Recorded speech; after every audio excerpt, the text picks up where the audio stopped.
What's up, everybody? In today's video, I'm taking this dated faux finished memory box and giving it a super fun, modern faux finish combo that I created just for this piece. I'm using chalk paint and some specialty faux finishing products to give this thing the refresh it desperately deserves. So if you like DIY videos like this one, stick around to see this piece completely revived.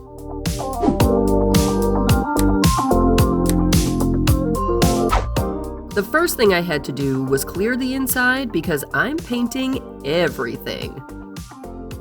This is another piece from my personal collection. It holds our wedding memories. Yep, that's a VHS tape. We don't even own a VCR anymore, but yeah, that's how long ago we got married. Once I got it cleared, the next step was to clean it. I grabbed my degreasing soap, some warm water, and a lint-free rag. I really gave the thing a good solid scrubbing. It wasn't just dusty. I haven't done a degreasing on this ever, so I'm sure it really needed it. Hey, so quick reminder, if you're here for furniture refinishing, I'm about to launch a brand new channel at the end of August. Copper Cactus DIY. Starting on August 27th, I'll be posting weekly furniture refinishing videos over there. I'll link to Copper Cactus DIY down in the description and at the end of this video. Come on over and subscribe for all my furniture makeover adventures.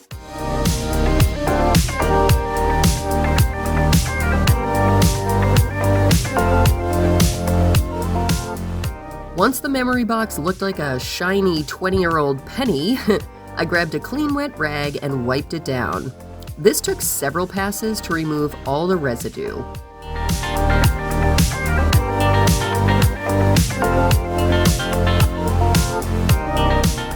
The screws were pretty easy to remove. This memory box is made out of balsa wood and I've already refinished it once.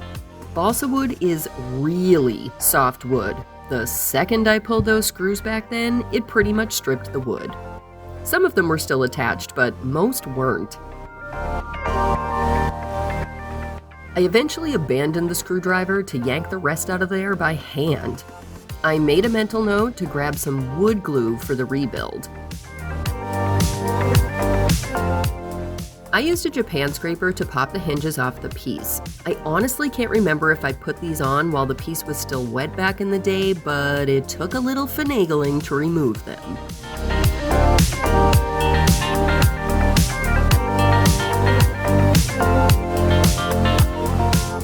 Then I scraped back any chunkers.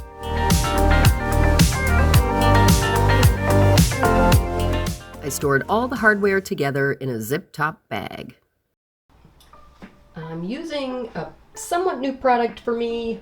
Faux Effects is not a new company for me. I've been using their glazes and stuff forever, but the set coat is new. I'm trying to do... Okay, really, Matt? Literally just opened this. Are you kidding? Okay, sure. It's cross-threaded, or it just leaked. It leaked. Of course it fucking did. Everything leaks.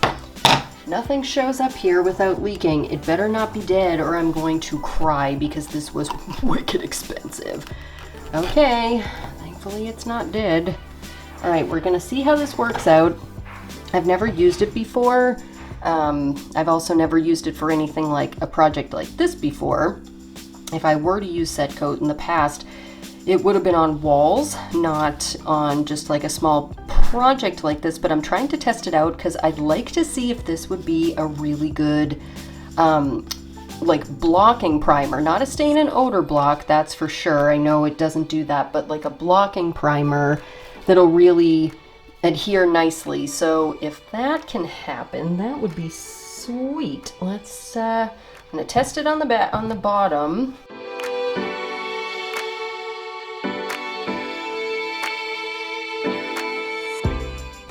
Wow, that's really, really good coverage.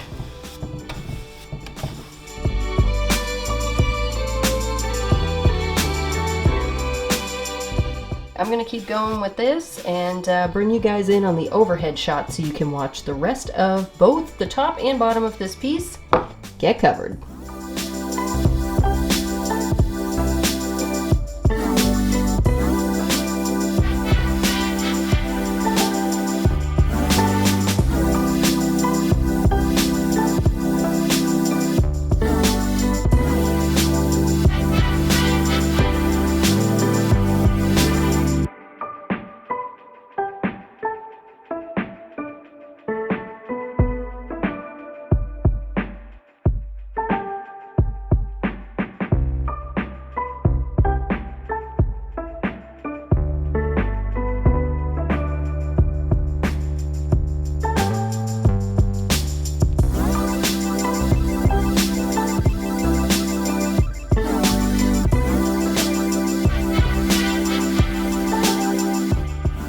I finished the bottom outside, and you're likely noticing that I didn't sand anything first. Now, normally I'd blame that on my foggy middle-aged brain, but not this time. I actually did it on purpose. I wanted to test the bonding properties of Set Coat without sanding first, and since I'm keeping this memory box, not selling it, this seemed like a good time to do some durability testing. Then I added a second coat of Set Coat with a foam brush. Once I had full coverage, I smoothed out the surface going right to left. Next, I used my graining tool and I dragged it through the paint in the opposite direction from top to bottom. That created some very small ridges. When I made the sample board for this, there was a light texture on the untreated canvas. I wanted to mimic that in my final finish, and I knew a thick paint like this would give me the texture I needed.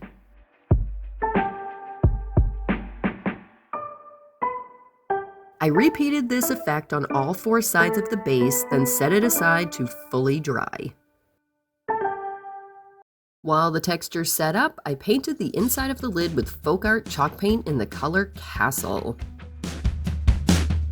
This color is one I'll use for the faux on the bottom and the top, so it felt like the right coordinating color for the inside.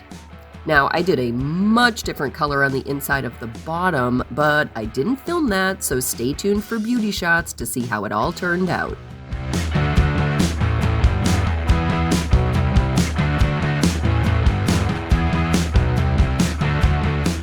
Then it was time to have some fun with all 7 of these chalk paints. I'm using 7 different chip brushes so the colors don't get too muddy. Though in some spots, I do want them to blend into each other entirely to create a depth of age. I'm not dry brushing exactly, but I am dipping the brush and then removing a bunch of the paint first. I run the brush left to right and I try to keep the lines as straight as possible while still taking on an organic feel. I don't want anything too rigid here.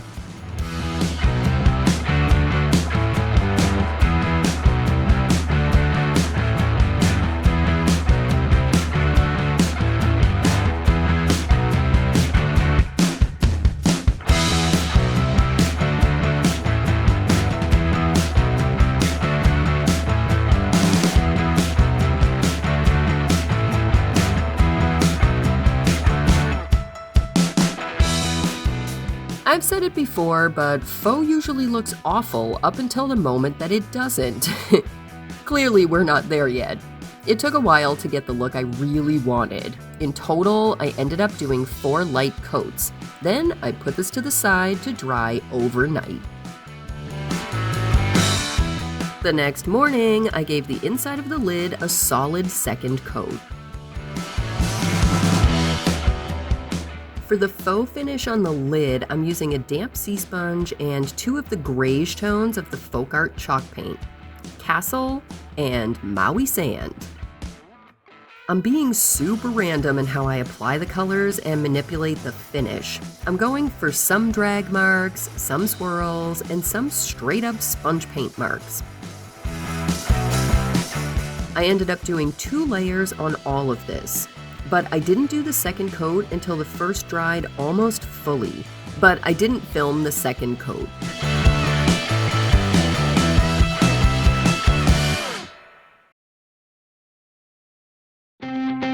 With the memory box parts drying, I turned my attention to the hardware. Using a 220 grit sandpaper, I scuff sanded the surface of all the pieces, including the screw heads. I wanted a nice contrast to the dull finish that the box was going to have, so I used Folk Art metallic craft paint in solid bronze to get a really nice shine on the hardware. However, I didn't paint the screws yet.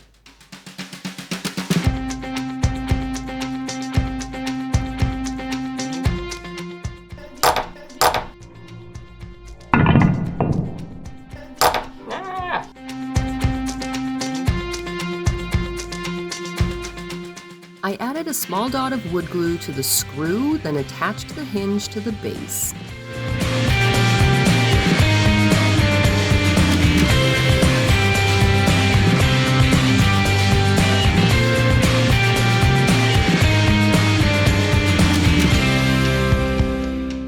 On the inside, I tried a new satin top coat, but it didn't work out for me in this application. I don't want to write the brand off entirely though, so I'll be testing it again to see if it does better over a different type of paint.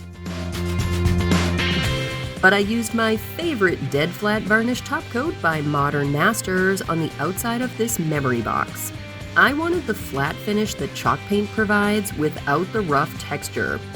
Goal achieved! Once I finished the top coat, I reattached the latch hardware, and this memory box refinish was done.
So what do you think? I'm actually stoked with this finish. I can't wait to test out some ways to develop this even further for future DIYs. So subscribe if you're not already, and don't forget to go subscribe to Copper Cactus DIY for weekly furniture and faux finishing videos starting August 27th, 2021. That's all I've got for you today. Thanks so much for being here and watching. Later, peeps.